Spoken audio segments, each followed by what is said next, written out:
നമ്മുടെ seed processing യൂണിറ്റാണ്. ഇതിലിങ്ങനെ മൊത്തത്തിൽ കൊയ്തിട്ട നെല്ല് കൂട്ടിയിട്ട് കഴിഞ്ഞാൽ ഓരോരോ ടൈപ്പ് ഉണ്ടാകും.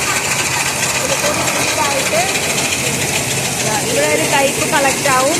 കല്ല്, പതിര് എല്ലാം വേറെ വേറെ ആയിട്ടാണ് കളക്ട് ആവുന്നത്. ഇതാണ് സീഡ് പ്രോസസ്സിങ് യൂണിറ്റ്.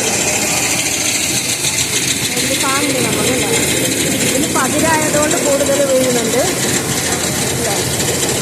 അതാണ് നമ്മുടെ സീഡ് പ്രോസസ്സിങ് യൂണിറ്റ്. അവസാനം ഇതിലാണ് ഏറ്റവും നല്ല നെല്ല്. ഇത് സീഡായിട്ട്, അതായത് വിത്തായിട്ട് കൊടുക്കുന്ന നെല്ലിനാണ് നമ്മളിത് ഇങ്ങനെ ഉപയോഗിക്കുന്നത്. ഇതാണ് സീഡ് പ്രോസസ്സിങ് യൂണിറ്റ്.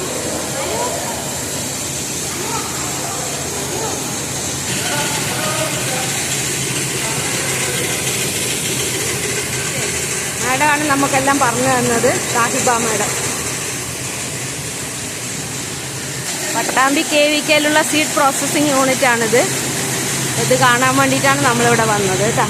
ഈ നെല്ലെല്ലാം സീഡ് പ്രോസസ് ചെയ്ത് തരംതിരിച്ച് വെച്ചിരിക്കുന്നതാണ്. Okay, by.